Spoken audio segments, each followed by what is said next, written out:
अस्सलाम वालेकुम dear students, क्या हाल है जी आपके। उम्मीद करता हूँ आप सारे ठीक और खुशहाल होंगे। शुरू करते हैं अल्लाह के पाक नाम से जो बहुत ही मेहरबान और निहायत ही रहम करने वाली ज़ात है। बेटा आप लोगों को मालूम है कि ज़रबुल अम्साल आप लोगों को करवाई जा रही हैं और ये इसका लास्ट एंड सेकंड पार्ट है। वीडियोस इनकी थोड़ी सी लंबी बन रही हैं उर्दू की। उसकी वजह यह है कि इसका थोड़ा सा सिलेबस ज़ाहिर है ज़्यादा है। कुछ स्टूडेंट्स कहते हैं कि सर कम करवाया करें। बेटा अगर कम करवाएंगे ना फिर 3.5 माह में आपका सेशन कंप्लीट नहीं होता।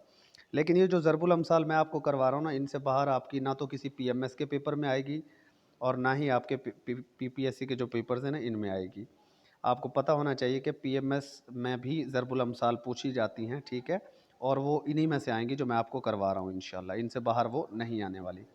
बाकी किसी भी पोस्ट की आप तैयारी कर रहे हैं, जहाँ जहाँ पर भी उर्दू आएगी उसमें आपको ये फ़ायदा देने वाली चीज़ें हैं। तो कोशिश किया करें, चीज़ों को साथ साथ किया करें। एक एक करके करते हैं जी। नंबर एक, सबसे पहले ढाक के वही 3 पात। ढाक के वही 3 पात।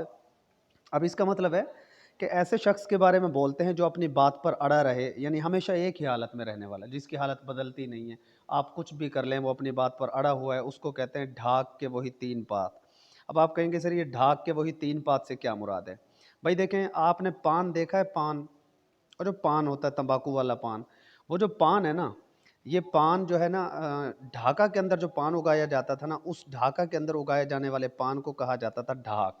मतलब पान तो एक तो आम पान होता है जो आपके पाकिस्तान में भी होता है, और एक पान वो था जो ढाका में उगाया जाता था। तो चूंकि वो ढाका में पान उगाया जाता था तो उसे लोगों ने ढाक ही कहना शुरू कर दिया। क्या कहना शुरू कर दिया? ढाक। अब अगर आप उस ढाका में उगने वाले पान यानी ढाक के खेत को देखें ना, तो उसमें हर पौधे में 3 ही पत्ते होते हैं। हर पौधे में कितने पत्ते होते हैं जी? वहाँ पर हर पौधे के अंदर कितने पत्ते होते हैं? 3 पत्ते होते हैं। ये जी एक, ये दो, ये तीन, इस तरीके से 3 पत्ते। चाहे आप 1 लाख पौधा भी देखो तो आपको वहाँ पर 90% पौधों में, ढाक के पौधों में कितने पत्ते नजर आएंगे? 3। लिहाजा आप कह सकते हैं कि ढाक के तो वही 3 पात होते हैं। जौन सा मर्जी पत्ता तो आप ढाक तोड़ लो, देख लो जाके, उसके 3 ही पत्ते होते हैं। मतलब वो हमेशा एक जैसी हालत में रहता है, वो हमेशा एक जैसी हालत में रहता है। अब या आप लोग ढूंढना चाहो तो ढूंढ लो कोई 6 पत्तों वाला, वो भी हो सकता है वैसे। रस्सी जल गई पर बल ना गया, तकलीफ उठा ली लेकिन बुरी आदत ना छोड़ी। मतलब एक शख्स है कि वो तकलीफ उठाने को बर्दाश्त कर रहा है, तकलीफ वो बर्दाश्त कर रहा है, लेकिन अपनी आदत को नहीं छोड़ता बुरी को। उसको डंडे मारो, सोटे मारो, कहता मैं नहीं छड़नी ये आदत है। रस्सी जल गई पर बल नहीं गया। उसके बाद नेक्स्ट हमारे पास, 1 मिनट प्लीज़। अच्छा जी, उसके बाद है जी, राम राम जपना, पराया माल अपना। है भाई। देखें यार, जो ईमानदार बंदा होता है ना, वो किसी दूसरे की माल पे नज़र नहीं रखता। वो ईमानदार आदमी ना सिर्फ अपना पैसा ही खर्च करता है। लेकिन ये देखो, हिंदू टाइम से ही चल रही हैं, जो बर्रे सगीर में ये कहावतें बनी, पुराने दौर की बातें हैं। राम राम जपना, राम राम वो कहते हैं, जैसे हम कहते हैं ना अल्लाह अल्लाह, तो हिंदू कहते हैं राम राम। तो भाई कोई ऐसा हिंदू जो राम राम करता रहे और फिर पराए माल पे अपना हक भी जताए, तो उसे उसके लिए कहा जाता है राम राम जपना और पराया माल अपना। यानी जो बज़ाहिर नेक हो और लेकिन बातिनी तौर पर वो बेईमान हो, अंदर से वो 2 नंबर आदमी हो, ऐसे बंदे को कहा जाता है राम राम जपना, पराया माल अपना।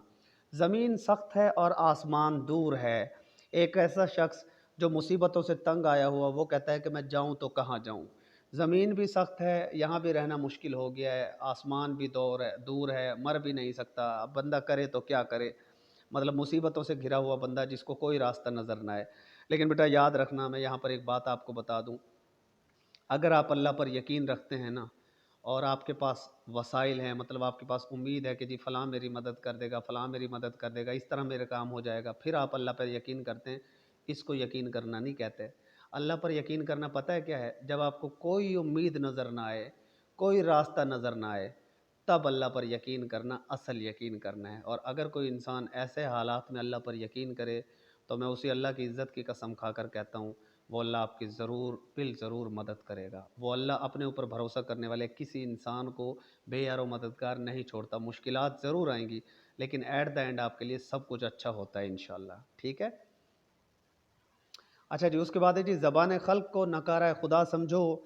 जिस बात का लोगों में आम चर्चा हो जाए ना, वो अमूमन सच्ची होती है। अक्सर लोग बात कर रहे होते हैं, यार ये होगा, वो होगा, फ़लाँ होगा, मतलब बहुत सारे लोग अगर एक बात पर मुत्तफ़िक हो जाए ना, तो आप समझ लीजिए ये नकारा खुदा है। नकारा वैसे तो कहते हैं, एक मतलब एक वो कहते हैं ना, नकारा बज गया, ठीक है? ज़ोर-ज़ोर से नकारा जो बजा दिया जाता है, मनादी कर दी जाती है। तो कहा जाता है ज़बान खल्क को नकारा खुदा समझो। अगर तमाम मखलूक एक बात पर मुत्तफ़िक है ना, तो इसका मतलब है अल्लाह ताला भी उस बात को चाहता है और वो अमूमन बात सच्ची हो जाती है। ठीक है भाई। ज़बरदस्त का ठेंगा सर पर, ठेंगा होता है आपका अंगूठा, कहते हो ना ये ठेंगा दिखा दिया उसने। तो भाई जो ज़बरदस्त बंदा होता है ना, जो ताकतवर होता है, उसका ठेंगा सबके सर पर होता है, वो सबको अपने ठेंगे से दबा के रखता है। ज़बरदस्त कमज़ोर से सब कुछ करवा लेता है, ज़बरदस्त कमज़ोर से सब कुछ करवा लेता है। उसके बाद है जी सदा नाव कागज़ की बहती नहीं, या कागज़ की नाव सदा नहीं बहती, एक ही बात है। ये पीपीएससी में कई बार पूछा गया है। धोखा फ़रेब देर तक नहीं चलता। अक्सर पीपीएससी में वो दे देता है धोखा देर तक नहीं चलता, झूठ देर तक नहीं चलता। तो भाई धोखा देर तक नहीं चलता, ठीक है, ये इसका ठीक जवाब है। वो नहीं है ठीक कि झूठ देर तक नहीं चलता। वैसे झूठ बोलना भी धोखा देना ही है, लेकिन धोखा और भी बहुत तरीक़ों से दिया जाता है झूठ के अलावा भी। ठीक है। अच्छा भाई, साजे की हंडिया चौराहे में फूटती है। आपने कभी देखा है कि किसी बंदे ने देग चढ़ाई और वो कहते हैं यार ये मैंने भी चढ़ाया, मेरा भी इसमें हिस्सा है, मेरा भी हिस्सा है, मेरा भी हिस्सा है। तो वो कहता है मेरे घर बटेगी, दूसरा कहता है नहीं मैं वंडनी है, और तीसरा कहता है नहीं मेरे घर वंडी जाएगी। तो वो फिर ना वो चौराहे पे फूट ही जाती है, उस देग पे किसी का हक नहीं होता, वो मसला ख़राब हो जाता है जहाँ साझेदारी आ जाए। शिराकतदारी के कामों में ना अक्सर झगड़ा हो जाता है। ठीक है। सारा धन जाता देखिए तो आधा दीजिए बांट। धन कहते हैं दौलत को। तो सियाने कहते हैं अगर सारा धन जाता हुआ महसूस हो रहा हो ना, निकल रहा हो, तो फिर आधा बांट दो यार, कम से कम आधा तो तुम्हारे हाथ आएगा ना। अगर सब कुछ बर्बाद हो रहा हो तो निस्फ ही बचा लीजिए। अगर सब कुछ बर्बाद हो रहा हो तो निस्फ ही बचा लीजिए। सांप भी मरे और लाठी भी ना टूटे, यानी सांप भी मर जाए और लाठी भी ना टूटे, काम भी हो जाए और किसी का नुकसान भी ना हो, वहाँ पर बोला जाता है सांप का काटा रस्सी से डरता है। भाई जिसको सांप काट लेना उसको रातों में रस्सियों से भी डर लगता है। जब बहुत ज़्यादा तकलीफ़ किसी को पहुँच जाए तो वो मामूली चीज़ से भी डरता रहता है। किसी को बहुत बड़ी तकलीफ पहुंची हो ना, वो मामूली सी बात से भी डर जाता है फिर। ठीक है। सांच को आँच नहीं, सांच कहते हैं सच्चाई को, आँच कहते हैं आग को। यानी सच्चाई हमेशा ज़रिया निजात है और बिलाखिर एंड में जाकर ही सही सच हमेशा गालिब आता है। झूठ धोखा फरेब ज़्यादा देर तक चलता ही नहीं है। ठीक है। कागज़ की नाव सदा नहीं बहती, धोखा हमेशा नहीं चलता, सच्चाई की जीत होती है। सांच को आँच नहीं, बड़ा मशहूर है। सावन के अंधे को हरा हरा ही सूझता है। आपको पता है कि जो सावन के दिन होते हैं, कहते हैं ना सावन आए सावन जाए। तो जो सावन के दिन है भाई, बरसात होती है और उस बरसात की वजह से आपको पता है हर जगह हरियाली हरियाली है, हरे हरे पौधे उगते हैं। तो अगर कोई बंदा सावन के दिनों में अंधा हो जाए ना, तो उसे फिर वो कहते हैं जी हरा हरा ही सूझता है, उसे लगता है कि मेरे गिर्द अब भी हरा ही है। किसी की सावन के मौसम में अगर आंखें चली जाए ना अचानक, तो कहता है भाई अब भी हरा हरा ही होगा, उसकी तो आंखें सावन में गई हैं, उसने जो आखिरी बार देखा वही उसके लिए सच है। तो भाई इसका मतलब होता है हर शख्स अपने हस्बे हाल दूसरों का हाल का अंदाज़ा करता है। जैसे फ़र्ज़ कर लो एक बंदा चोर है ना, उसको सारे चोर लगते हैं। ठीक है। और एक बंदा नेक हो ना, उसे दुनिया जो है ना फिर सारी नेक लगती है। इसीलिए कहते हैं कि दूसरों के बारे में भी अच्छा गुमान किया करें, बदगुमानी अच्छी चीज़ नहीं है। और वैसे भी अल्लाह ताला फरमाते हैं कि मैं इंसान के साथ वैसा ही अमल करता हूँ जैसा वो मेरे बारे में गुमान करता है। तो अल्लाह के बारे में भी अच्छा गुमान रखा करें। ठीक है। सावन के अंधे को हरा हरा ही सोचता है। अब सावन वाला बंदा ना वो अपने हिसाब से सोचता है, अपने हिसाब से। उसके बाद सर मुंडाते ही ओले पड़े। किसी काम के आगाज़ में नुकसान उठाना पड़ा हुआ तो उसे मौका पर बोलते हैं। आप कोई काम स्टार्ट करें और शुरू में ही नुकसान पहुंच जाए तो आप कहते हैं लो जी सर मुंडाते ही ओले पड़े। अब ओले पड़ना तो पता है ना, बारिश के बाद निकलते हैं, और सर मुंडाना मतलब गंजे हो जाना।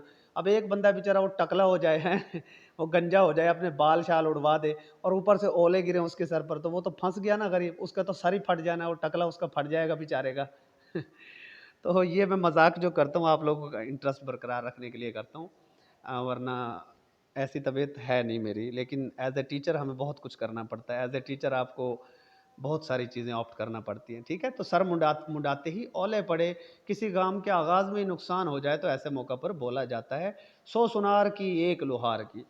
आपने कभी देखा है लोहार जब ज़रब लगा रहा होता है थोड़े से, जैसे ये आपने अर्तगल और ऑटोमान एम्पायर्स का उस्मान ड्रामा देखा होगा। देखा है ना। तो वहाँ पर जो लोहार होता है ना, वो ऐसे टक टक करके तलवार को सीधी कर देता है यूँ। भाई सुनार की तो बेचारा, सुनार तो छोटी छोटी सी बिंदिया बना रहा है, बाली बना रहा है, कान की झुमके बना रहा है, गले का हार, छोटी छोटी चीज़ें। लोहार बड़ी बड़ी चीज़ें बनाता है। तो लोहार की जो चोट होती है, सुनार की वो चोट हो ही नहीं सकती। सुनार तो बेचारा टिक टिक टिक टिक करके चोट मार रहा होगा, जबकि लोहार ऐसा खींच खींच के चोट मारता है। तो सियाने कहते हैं 100 सुनार दी एक लोहार दी बराबर जे। ठीक है। वो कह रहा है कमज़ोर की 100 चोटों के मुकाबले में ताकतवर की एक ही काफ़ी होती है। 100 दिन चोर के तो एक दिन साध का। अभी जो साध लफ्ज़ है ना, साध कहते हैं बुजुर्गी वाले बंदे को, जो नेक आदमी होता है। भाई चोरों का अगर अच्छा वक्त चल रहा हो तो जो शरीफ आदमी है ना, उसको ये नहीं सोचना चाहिए कि उन्हीं का अच्छा वक्त चलेगा, क्योंकि चोर हर वक्त नहीं बचेगा। चोर को वो साध पकड़ेगा ज़रूर। साध दो मीनिंग में यूज़ होता है, शरीफ और बुजुर्गी के लिए भी, और साध पुराने ज़माने में जो है ना वो जो चोरों की निशानदेही करते थे, जो इनके खिलाफ मुकदमा चलाते थे, उनके लिए भी यूज़ हुआ करता था। पंच के तौर पर आप कह सकते हैं। चोर हमेशा चोरी करके नहीं बच सकता, एक दिन ज़रूर पकड़ा जाता है। बुरा आदमी एक दिन ज़रूर काबू आता है, ठीक है।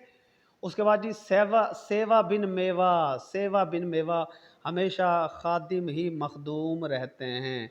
यानी सेवा बिन मेवा नहीं, सेवा बिन मेवा नहीं। अब देखो देखो यार, एक बात है, अब मैं आपका उस्ताद हूँ, आप अगर मेरी सेवा करोगे तो आपको मेवा मिलेगा ना भाई, हैं। उस्तादों की सेवा नहीं करोगे तो मेवा कैसे खाओगे।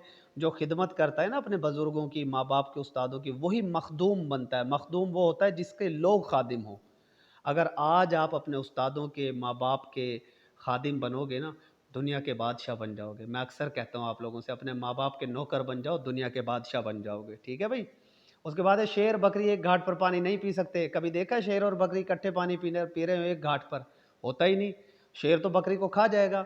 वगैरह किसी के अदलो इंसाफ की तारीफ में कहा जाता है, किसी के अदलो इंसाफ की तारीफ में कहा जाता है। मतलब शेर और बकरी एक घाट में पानी, सॉरी, शेर और माजरत यार, मैं पीछे कह गया कि शेर और बकरी एक घाट में पानी नहीं पीते। यहाँ पर वो कह रहा है कि शेर और बकरी एक घाट में पानी पीते हैं। अब देखो भाई, जहाँ पर शेर और बकरी भी एक घाट में पानी पी रहे हों, इसका मतलब है वहाँ पर अदल है।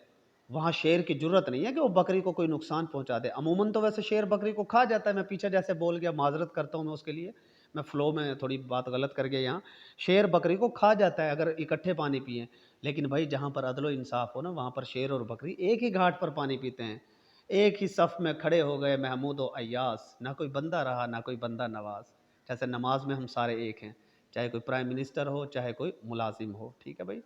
उसके बाद नेक्स्ट जो हमारे पास है, नेक्स्ट हमारे पास वर्ड है जी, शनीदा के बूथ मानिदे दीदा। सुनी सुनाई बात भला देखी भली बात के कैसे बराबर हो सकती है। आपने कोई बात सुनी है किसी से, अपनी आंखों से नहीं देखी। भाई देखी हुई बात जो आंखों से होती है ना, वो ज़्यादा ऑथेंटिक होती है। सुनी सुनाई बात का क्या है, सुनी सुनाई बातें तो अफवाह होती हैं। शनीदा के बूथ मानिदे दीदा, शनीदा का मतलब होता है सुनी सुनाई, जो सुनने के काबिल हो, और मानिदे दीदा जो देखने के काबिल हो, ठीक है, जो देखी गई हो। तो शनीदा के बूद यानी सुनी सुनाई बात बराबर नहीं होती। मानिदे दीदा, दीद से निकला दीदा, देखी गई बात के कभी भी सुनी सुनाई बात बराबर नहीं होती। शक्कर शक्कर खोरे को खुदा शक्कर ही देता है। मतलब इंसान जिस चीज़ की कोशिश करता है, अल्लाह उसको वही अता करता है। अगर आप शक्कर खो रहे हैं ना, अल्लाह आपको शक्कर ही देगा, और नमक पसंद है तो फिर नमक ही देगा।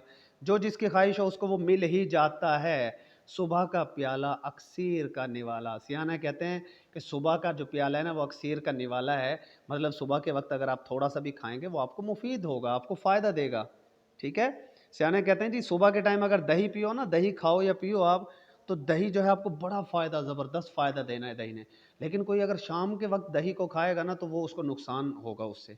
इसी तरह केले हैं, केले आपको सोते टाइम नहीं खाने चाहिए। सेब भी ज़्यादा, सुबह के टाइम बहरहाल हर चीज़ ज़्यादा फ़ायदा देती है। सुबह का प्याला अक्सीर का निवाला, अक्सीर मतलब जो चीज़ आपको फ़ायदा देती है बहुत ज़्यादा। ज़रूरत ऐजाद की माँ है, ज़रूरत आदमी से सब कुछ करवा लेती है भाई। ज़रूरत हो तो आप सब कुछ कर लेते हैं। तवीले की बला बंदर के सर, ये जनाब बहुत से लोगों की आफत किसी अकेले पर जब पड़ जाए ना, तो उसके लिए इस्तेमाल किया जाता है। बहुत सारे लोगों की आफत किसी अकेले पे पड़ जाए तो उसे कहा जाता है तवीले की बला बंदर के सर। अभी इसकी हिस्ट्री भी चलो मैं आपको यार बता देता हूँ, या तुम बताओगे डिस्कशन फोरम पर? चलो मैं बता देता हूँ। अच्छा, तवीला जो लफ्ज़ है ना, ये तवेला, ये बेसिकली जिसको आजकल हम तबेला नहीं कहते, तबेला भैंसों का तबेला, वही यह है। और ये एक्चुअली वर्ड क्या होता है, तवेला, जिसे हम तबेला पढ़ रहे होते हैं।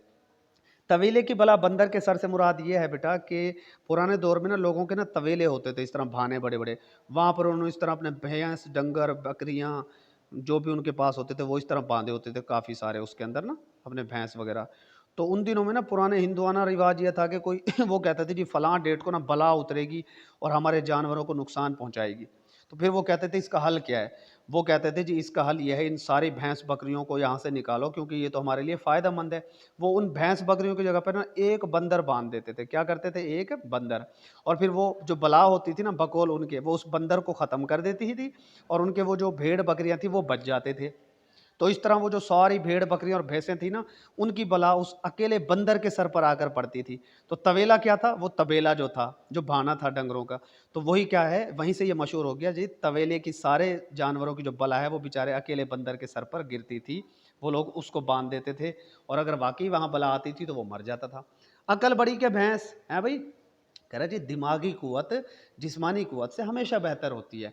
जिसम आपका ताकतवर हो, अकल पल्ले की ना हो, पल्ले ना हो आपके, बेवकूफ़ हो आप, तो वो जिस्मानी ताकत किसी काम की नहीं। अकल ही बड़ी होती है, भैंस सिर्फ दिखने में बड़ी है। हकीकत में क्या चीज़ बड़ी है? हकीकत में अक्ल ही बड़ी होती है। ठीक है जी। उसके बाद है जी, अकल का अंधा गांठ का पूरा, ये पीछे मैं करवा चुका हूँ। अताए तू बलकाए तू, अताए तू बलकाए तू का मतलब है तेरी बख्शी हुई चीज़ तुझी को वापस जाती है। ये कहावत नापसंदीदा मौके पर बोली जाती है। मतलब अगर यार कोई किसी का फौत हो जाता है तो हम यही कहते हैं ना, अताए तू बलकाए तू, मतलब तेरी चीज़ थी तूने अता की और तुझे ही वापस चली गई। ठीक है भाई। गरूर का सर हमेशा नीचा होता है, गरूर करने वाले हमेशा जलील और रुसवा ही हुआ करते हैं। गरीब की जोरू सबकी भाभी है भाई। अच्छा भाई मुझे बताओ, कोई राणा साहब हो, कोई एमएन एमपी है, उसकी बीवी को जाके कोई भाभी बोल सकता है? हैं? वो कहेंगे नहीं जी, वो कहेंगे मैडम, मैडम साहिबा, मलकानी, चौधरानी हैं। लेकिन गरीब की जो बीवी होगी ना, जोरू कहते हैं बीवी को, गरीब की जोरी को हर कोई भाभी कह देगा। बेचारा गरीब क्या कर सकता है भाई? ये तो फिर भी कहावत है, गरीब की जोरी को सब भाभी कह रहे हैं। यहाँ तो वो हाल है, गरीब की जोरी को सारे अपनी जोरू समझना शुरू कर देते हैं। ज्यादतियाँ होती हैं गरीबों के साथ, जुल्म होता है, ये बस क्या करें। गरीब आदमी पर सबका बस चलता है, गरीब आदमी पर सबका बस चलता है। फकीर को कंबल ही दो शाला, आपके पास आप फकीर को कंबल ही दो शाला, फकीर को जो मिल जाए ना बेचारा, वो उसी के लिए, उसके लिए ना वही नेमत होती है। वो बहुत ज़्यादा की ख्वाहिश नहीं रखता। दो शाला कहते हैं जो दो शालों वाली जो कंबल होता है ना, चादर दो शालों वाली, शाला कहते हैं, शाल कहते हैं ना चादर को। शाल लफ्ज़ सुना है आप लोगों ने? शाल, शाल कहा जाता है किसको? चादर को। और दो शाला जो दो गर्म चादरों से मिलकर एक शाल बनती है ना, दो गर्म चादरों से, उसको कहा जाता है दो शाला। क्या कहा जाता है? दो शाला। तो भाई जो फकीर को कंबल ही दो शाला है, फ़कीर का जो फटा पुराना सा कंबल है ना, वो उसी को दोशाला समझता है। ठीक है। उसके लिए वही बड़ी नेमत है। फातिहा न दरूद मर गए मरदूद, किसी ऐसे मूजी और जालिम शख्स के मरने पर बोलते हैं जिससे सारे के सारे ना नाराज़ हों। कहते हैं फातिहा न दरूद मर गया मरदूद, जान छुटी इससे, लोग सारे जिससे तंग हो ना उसके लिए कहते हैं, क्या कहते हैं जी? फातिहा न दरूद मर गए मरदूद। ठीक है। उसके बाद है जी सॉरी, कहरे दरवेश बरजाने दरवेश, गरीब का गुस्सा अपने ऊपर ही चलता है। गरीब जो बेचारा ना बाहर से खल्ले खा के आएगा, उसे वडेरे सुनाएंगे, वो फिर बेचारा अपने ऊपर ही गुस्सा निकालता है, हाँ मैं ही गलत हूँ जी, मेरा ही कसूर है, मलिक साहब, राणा साहब, मेरा ही कसूर है। कहरे दरवेश, कहर कहते हैं गुस्से को, दरवेश कहते हैं गरीब आदमी को, फ़कीर आदमी को। बरजाने दरवेश यानी वो उसी दरवेश की जान के ऊपर अजाब बन जाता है। अगर एक गरीब आदमी गुस्सा करेगा ना बेचारा, उसकी अपनी उससे तबीयत ख़राब होगी, कोई फ़ायदा उसको होता नहीं। ठीक है। उसके बाद है जी कबल अज मर्ग वावेला, यानी मौत से पहले ही शोर डाल देना, मौत से पहले ही रोने पीटने लग जाना, किसी तकलीफ़ का ख्याल करके शोर मचा देना। तकलीफ़ अभी आने आई नहीं है और आप डर के जनाब शोर मचा रहे हो, हाय मैं मर गया, हाय मैं मर गई, धाड़ वो हैं उसके बाद काठ की हंडिया बार बार नहीं चढ़ती। काठ की हंडिया से मुराद होता है लकड़ी की हंडिया। झूठ और फरेब हमेशा नहीं चलता। काठ की हंडिया अगर आप आग के ऊपर चढ़ाओगे ना, काठ की हंडिया, तो काठ तो लकड़ी की बनी होती है, वो तो जल जाएगी। अब वो कहाँ आप उसके ऊपर बार बार खाना बनाओगे भाई? हैं? तो काठ की हंडिया बार बार नहीं चढ़ती, यानी झूठ फरेब हमेशा नहीं चल सकता। आई होप सो आपको बात समझ आ रही होगी। हैं? उसके बाद जी कोयलों की दलाली में मुंह काला। और भाई कोयलों की दलाली करोगे तो मुंह काला ही होगा ना, चिट्टा थोड़ी ना होगा। बुरे कामों में हिस्सा लेने से बदनामी होती है, तारीफ नहीं होती है आपकी। खिसियानी बिल्ली खंबा नोचे, कभी देखा है कोई बंदा ऐसे खिसियाना सा तो मुंह सा छुपा रहा होता है खंबे के पीछे, ऐसे यूं है छुप के ऐसे बैठ जाता है। तो भाई वो कहता है जी आदमी शर्मिंदा होकर ना दूसरों पर फिर गुस्सा भी निकालता है, ऐसे छुपाता है पहले अपने आप को, और कोई देख ले तो कहता है और तुझे क्या है मुझसे, हैं? गुस्सा हो जाता है तो खिसियानी बिल्ली हमेशा खंबा नोचती है। कुत्ते को घी हजम नहीं होता। ठीक है। कमीने आदमी में हौसला कम होता है हमेशा। जो कमीना आदमी होता है ना उसमें हौसला नहीं होता, वो कमजोर होता है। तो ये कहा जाता है कुत्ते को घी हज़म नहीं होता, अक्सर कमीने आदमी के लिए बोला जाता है, कुत्ते को घी हज़म नहीं होता। उसके बाद जी कौवा चला हंस की चाल अपनी भी भूल गया। अब देखो ना, कौवा तो एक काला परिंदा है और कौवे की वो चाल कहाँ, हंस तो बड़ा खूबसूरत परिंदा है, सफ़ेद सफ़ेद सा, और उसकी जो चाल है बड़ी शाहाना और मस्ताना चाल होती है हंस की। अब कौवा अगर हंस की चाल की बराबरी करे तो अपनी भी भूल जाएगा। दूसरों की खामा खा रीस करने वाला नुकसान उठाता है। रीस का मतलब होता है बराबरी करने वाला, ठीक है? तो हमेशा आप सबकी बराबरी नहीं कर सकते, ठीक है ना? जैसे फ़र्ज़ करें कोई आप में से कहे कि सर जी मैं तो जो है ना, मैं तो बड़ा फन्ने खाऊँ, मैं तो ये कर दूँगा और वो कर दूँगा। इंसान को अपनी हिसाब से काम करना चाहिए, ज़्यादा नहीं लंबी-लंबी फेंकनी चाहिए। क्या पिद्दी का शोरबा, निहायत बेकदर और हक़ीर चीज़ के लिए बोलते हैं, जो बिल्कुल मामूली सी चीज़ हो ना उसके लिए कहते हैं क्या पिद्दी का शोरबा। अक्सर बड़े-बड़े वडेरे गरीबों को कह देते हैं, गरीब कोई उसके खिलाफ आ जाए ना वडेरे के खिलाफ, गरीब कहते हैं क्या पिद्दी का शोरबा, तू मेरा क्या कर लेगा? पिद्दी होती है एक छोटी सी चिड़िया, ऐसे छोटी सी चिड़िया होती है बेचारी। अब उस छोटी सी चिड़िया का अगर आप गोश्त वगैरह पकाओ तो उसमें क्या पिद्दी होगी और क्या उस पिद्दी का शोरबा बनेगा। पिद्दी कहते हैं छोटी सी चीज़ को, छोटी सी चिड़िया नुमा एक परिंदा होता है ये। उसके बाद है जी कहीं की ईंट कहीं का रोड़ा, भानुमती ने कुनबा जोड़ा। अब कहीं कहीं की ईंट वो कहता है बेमेल रिश्ता जताने के मौके पर बोलते हैं। अब फ़र्ज़ कर लो रिश्ता हो रहा है जी, लड़की जो है डॉक्टर हो और लड़का जनाब जो है वो बिल्कुल जो है अनपढ़ हो, उसकी कोई तालीम ना हो, तो वो बेमेल का रिश्ता होगा ना। तो फिर वहाँ पर वो कहेंगे कहीं की ईंट कहीं का रोड़ा, भानुमती ने कुनबा जोड़ा। यानी बेमेल रिश्ता जताना जहाँ पर बराबरी ना हो बिल्कुल भी, उसके लिए बोला जाता है। अब यहाँ पर चलो इसकी थोड़ी-सी वज़ाहत भी कर देते हैं। भानमती का क्या मतलब है? देखें, भानमती का मतलब है मत कहते हैं अक्ल को। कहते नहीं हम तेरी मत मारी गई है। मत मारी गई का मतलब है तेरी अक्ल मारी गई है। भान कहते हैं रोशनी, ठीक है? भान किसको कहते हैं? सूरज की रोशनी। तो भानमती हो गया यानी अक्ल की रोशनी। भानमती क्या हो गया? अक्ल की रोशनी इस्तेमाल करने वाला बंदा क्या कहलाएगा? भानमती। भानुमती ने कुनबा जोड़ा, मतलब जो भानुमती होता है ना, जो अकल की रोशनी इस्तेमाल करता है, वो क्या करता है, कहीं की ईंट उठाएगा, कहीं का रोड़ा उठाएगा और जोड़ देगा। क्यों? उसके आगे कोई बोल तो सकता नहीं भाई ये सबसे अक्लमंद है, ये भानुमती है, इसकी मत, इसकी अकल सबसे ज़्यादा है, ठीक है? तो वो फिर जैसे मर्ज़ी बेमेल रिश्ता जोड़ दे, सारे उसकी मानते हैं। जैसे पुराने दौर में ना जो बिचौला कहते थे उसको, बिचौला, और विचोला सराइकेच कहते हैं। तो वो जो बिचौला होता था ना, वो रिश्ता कराता था, वो देखने जाता था और वो लड़की को भी डायरेक्ट नहीं देखा करता था, वो लड़की की माँ को देखता था। वो कहता था लड़के की माँ खूबसूरत है ना लड़की की, तो लड़की भी खूबसूरत होगी। फिर वो लड़के से रिश्ता करा देते थे। अब लड़की अगर सचमुच खूबसूरत होती थी और आगे लड़का कोई ऐसा होता था, मतलब मैं शक्ल की तो बात नहीं करता, अल्लाह माफ़ करे, सब अल्लाह ने अच्छे बनाए हैं, लेकिन फिर वो जो है ना काम ख़राब भी हो जाता था वहाँ पर। तो भानुमती फिर काम ख़राब भी करवा देता था। गधा क्या जाने ज़ाफ़रान की बहार, गधे को क्या पता ज़ाफ़रान क्या चीज़ है, और बंदर क्या जाने अदरक का भाव, बंदर को क्या पता अदरक की क्या कीमत है, हैं भई? यानी मामूली दर्जे का आदमी बेहतर चीज़ की हकीकत को नहीं जान सकता।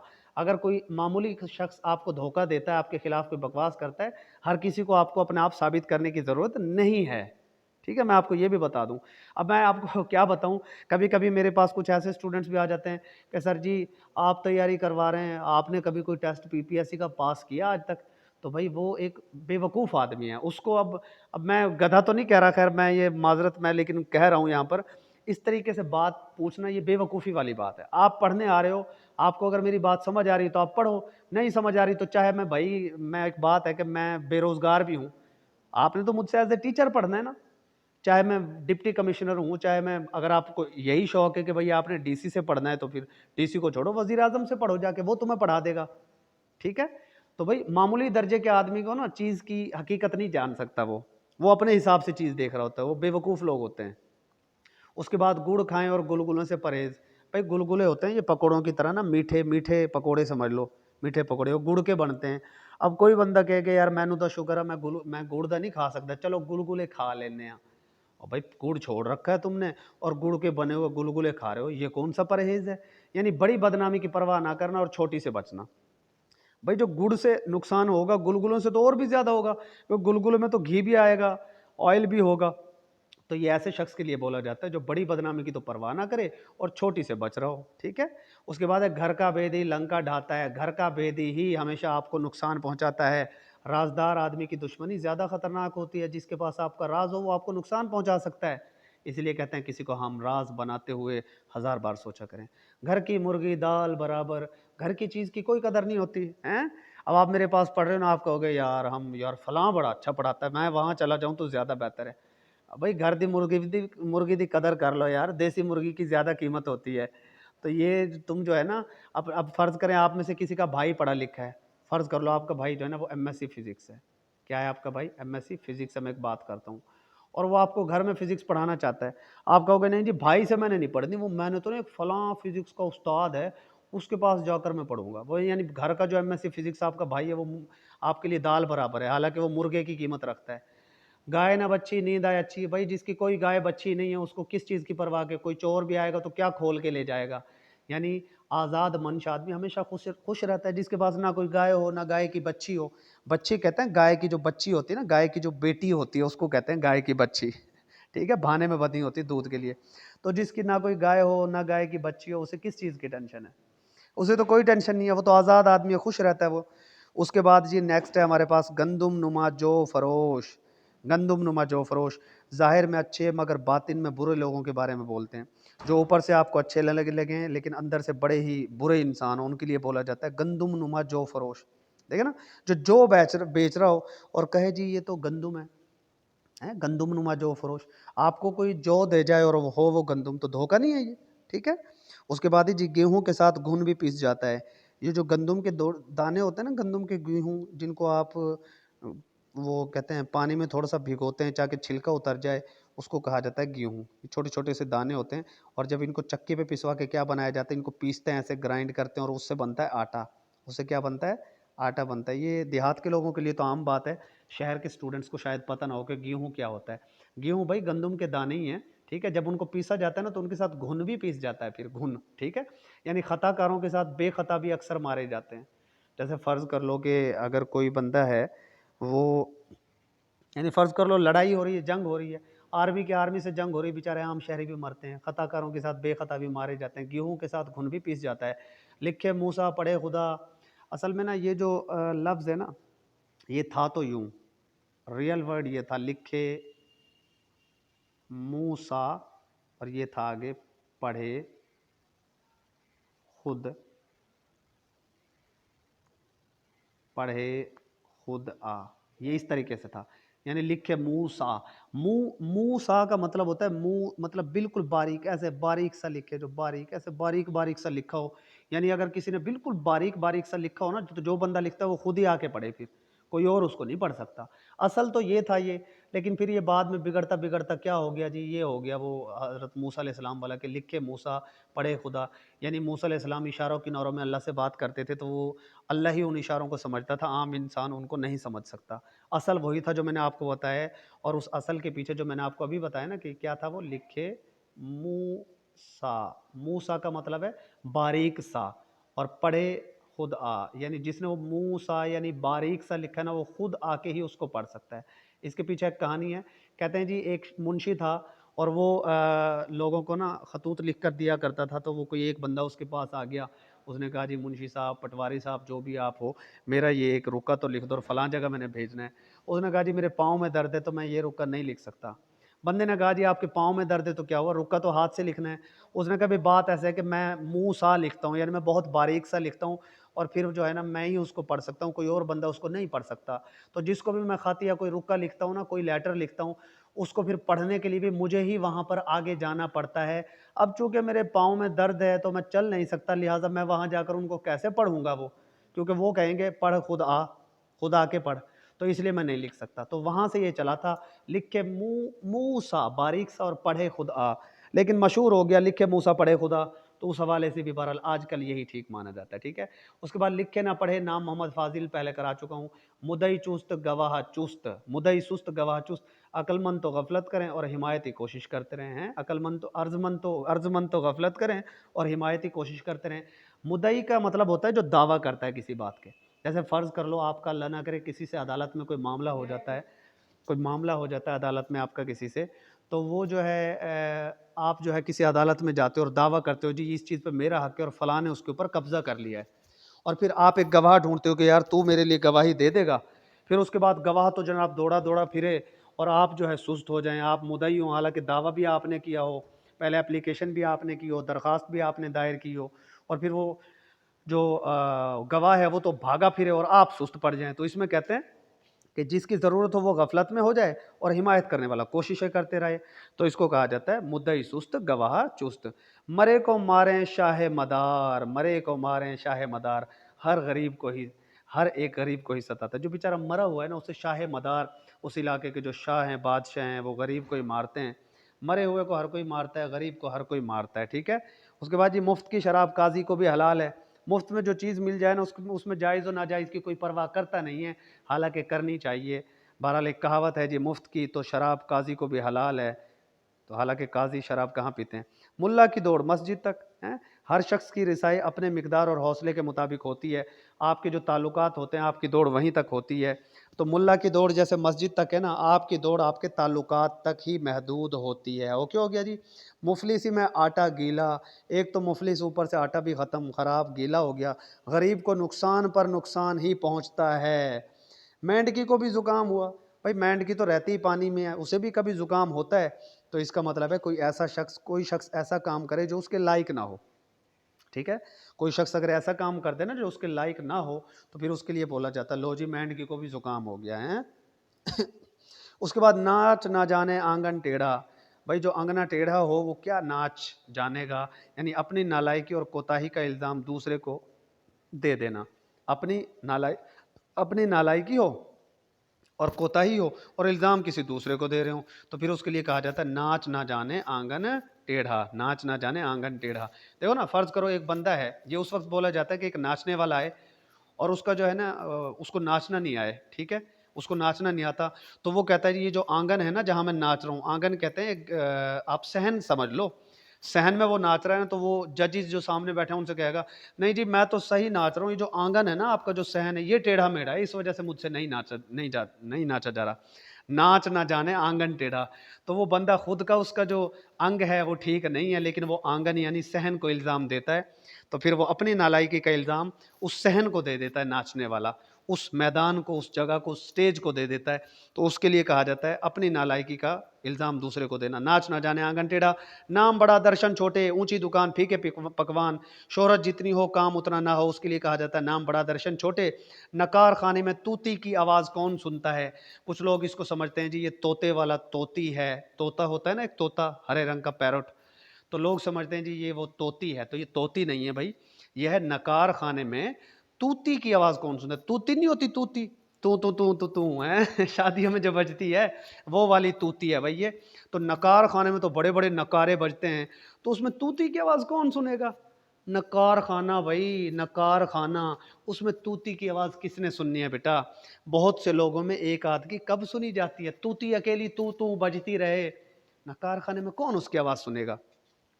नमाज बख्शवाने गए, रोज़े गले पड़ गए, एक मुश्किल से निजात चाहिए दूसरी ज़िम्मे लग गई। तो ये कहते हैं जी नमाज बख्शवाने गए थे और रोज़े गले पड़ गए। इस ज़मरे में ये बोला जाता है। उसके बाद है जी 900 चूहे खा के बिल्ली को हज को चली।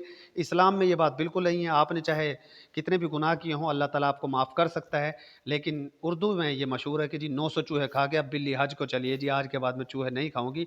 सारी उम्र गुनाह करते रहे और आखिर उम्र में पारसा बन बैठना, इसे कहा जाता है 900 चूहे खा के बिल्ली हज को चली, जो कि वैसे गलत बात है। आप 900 चूहे का आप करोड़ चूहे भी खा लें फिर भी अल्लाह आपकी तौबा ज़रूर कबूल करता है। 9 नकद ना 13 उधार। भाई जो 9 नकद होते हैं ना वो 13 उधार से बेहतर होते हैं, ठीक है। एक बंदा कहता है ना यार मैं तुझे ना 13 रुपये उधार दूंगा, वो कह देगा नहीं नहीं 9 नकद ना 13 उधार, 9 नकद ना 13 उधार, ठीक है। यानी कर्ज के 13 से नकद के 9 अच्छे होते हैं, ठीक है भाई। उसके बाद ना रहे बांस ना बजे बांसुरी। तो बांस होगा तो बांसुरी बजेगी ना भाई, जब झगड़े वाली चीज़ ही ना रहे तो झगड़ा कैसा। जब झगड़े वाली चीज़ ही ख़त्म कर दो तो झगड़ा कैसा। फ़र्ज़ करो दो लोग एक प्लाट के ऊपर लड़ रहे हैं, जिस ज़मीन का कोई प्लाट है और वो लड़ रहे हैं। तो अब रेवेन्यू डिपार्टमेंट में ये चीज़ें होती हैं अक्सर व बेशतर, प्लाट के ऊपर लड़ पड़े हैं जी, खेत के ऊपर लड़ पड़े हैं। अगर गवर्नमेंट खुद ही उस खेत के ऊपर या प्लाट पे कब्जा कर ले तो फिर वो दोनों मुंह तकते रह जाएंगे, ना रहेगा प्लाट और ना फिर ना बांस रहेगा ना बांसुरी बजेगी। ना मुंह में दांत ना पेट में हाथ। बेचारा बूढ़ा आदमी जो होता है ना उसके ना मुंह में दांत होते हैं, पेट में हाथ का मतलब है ना उसका हाजमा काम करता है, ठीक है। आपको पता है ना छोटी आंत में जाके आपका सारा कुछ हजम हो रहा होता है, या आपने साइंस में पढ़ा होगा हैं। तो पेट में आंत ना होने का मतलब है कि ना उसका हाजमा ठीक काम करता है, ना बेचारे के मुंह में दांत हैं कि वो मुंह में दांत जब जिस बंदे के हो ना, तो दांत जो है ना उसको, खुराक को चबाते हैं, उससे आगे जाकर हाजमा ठीक काम करता है। अब एक बूढ़ा आदमी बेचारे के ना मुंह में दांत है, ना वो चबा सकता है, ना पेट में ठीक आंत काम करती है कि उसका हाजमा हो जाए। बहुत बूढ़े के लिए बोलते हैं। और क्या करे, अब जिसके मुंह में ना दांत हो ना पेट में आंत हो, वो फिर क्या किधर किधर जाए गरीब।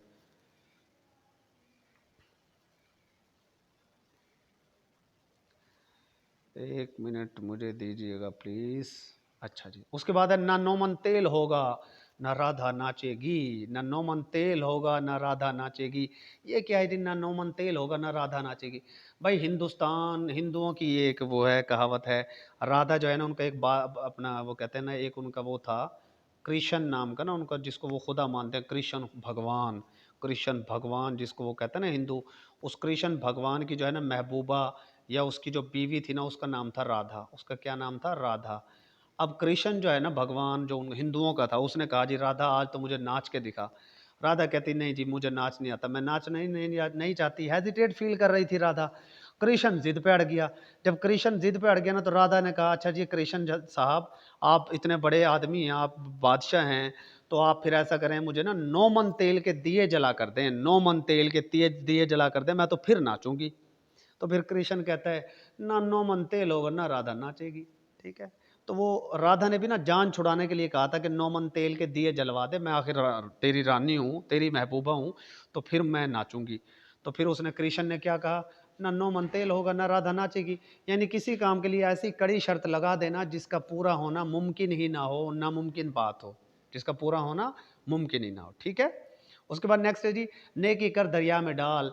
नेकी करके भुला देनी चाहिए, बार बार उसका तज़किरा नहीं करना चाहिए। नज़ल बरे उज़्व ज़ईफ़ मी रिज़्द, हर किस्म की मुसीबत कमज़ोर पर ही आती है। देखें ना, नज़ल बर उज़्व, ज़ईफ़ कहते हैं कमज़ोर, मी रिज़्द यानी उसी के ऊपर, कमज़ोर के ऊपर पूरी मुश्किल पड़ती है। जो बेचारा गरीब आदमी हो ना, कमज़ोर, उसी के ऊपर होता है, उसके लिए बोला जाता है नज़ल बर उज़्व ज़ईफ़ मी रिज़्द। उसके बाद वली रा वली मी शनास्त, वली को वली ही पहचान सकता है। वली रा वली, वली को वली मी शनास्त पहचान सकता है। जैसा आदमी हो उसे वैसा ही आदमी पहचानता है। वली रा वली मी शनास्त, वली रा वली मी शनास्त यानी वली को वली ही पहचानता है, जैसा आदमी हो वही उसको पहचानता है। हाथ कंगन को आरसी किया।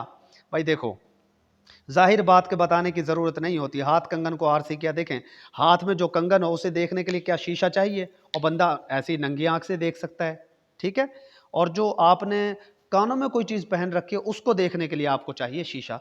ये जो आरसी है ना, आरसी, हाथ कंगन को आरसी किया। आरसी जो है बेसिकली ना, औरतें जो है ना अपनी अंगूठी एक बनवाती हैं उंगली पर पहनने के लिए, और उस अंगूठी के ऊपर ना एक बड़ा बड़ा सा शीशा लगा होता है, गोल सा। उस अंगूठी वाले शीशे को कहा जाता है आरसी।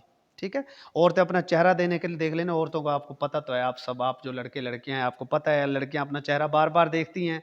ठीक है, तो वो वहां पर ना वो आरसी इस्तेमाल करती हैं, वो शीशा जो होता है ना चेहरा देखने के लिए।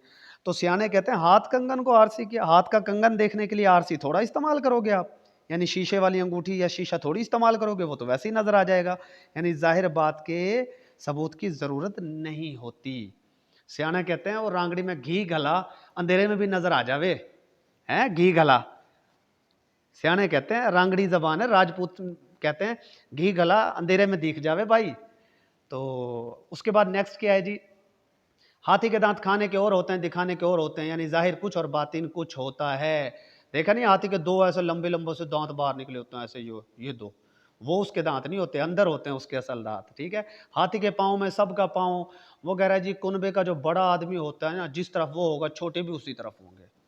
ठीक है, हाथी के पाँव में सबका पाँव, आपने देखा नहीं, हाथी का बहुत बड़ा ऐसा पाँव होता है, और उसमें बेचारे छोटे छोटे तीतर बटेर बंदर शंदर, उन सब के पाँव उसी एक पाँव में समा जाते हैं। ठीक है, तो हाथी का पाँव, हाथी के पाँव में सबका पाँव, यानी हाथी के पाँव में ही सारे छोटे मोटे जानवरों के पाँव समा जाते हैं, ये इसका लफ्जी मतलब है।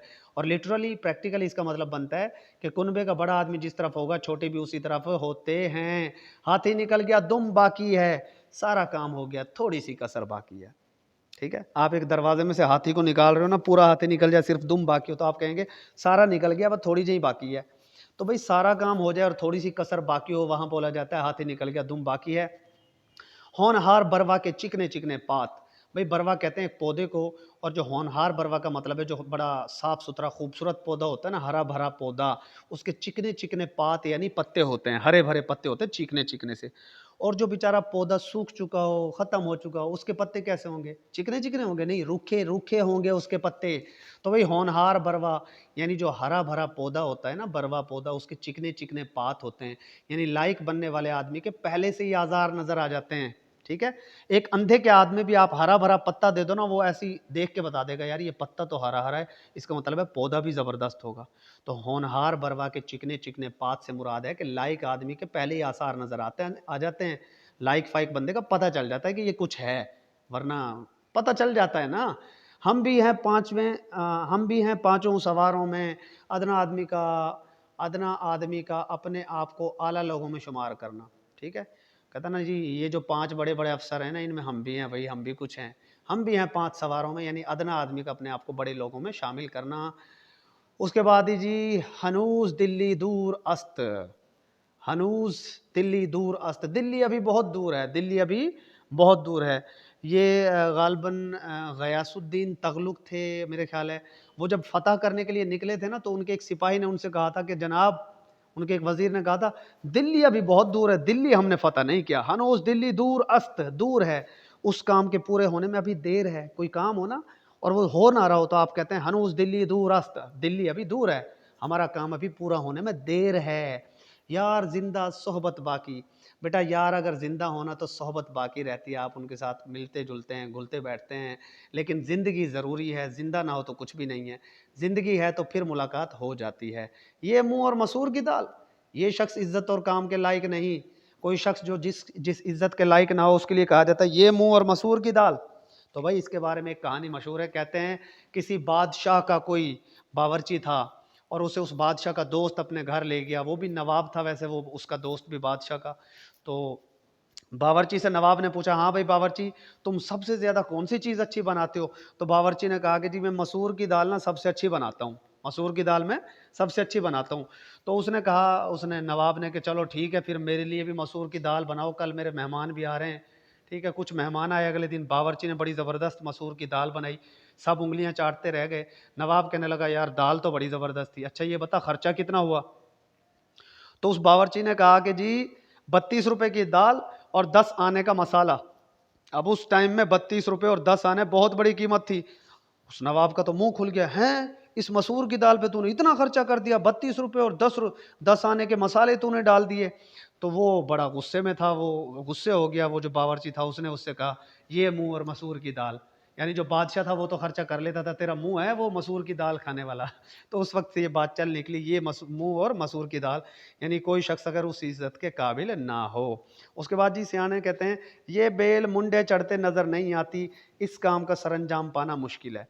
देखें आप एक दीवार के ऊपर अगर कोई बेल चढ़ाते हैं कोई फूलों की, तो वो यहाँ तक गई फिर सूख गई, फिर यहाँ तक गई फिर सूख गई, फिर यहाँ तक गई फिर सूख गई, तो सियाने कहते हैं ये बेल मुंडे चढ़ती नजर नहीं आती, इस बैल का पूरे ऊपर तक चढ़ना ना मुमकिन नज़र नहीं आ रहा, यानी ये काम बड़ा मुश्किल है।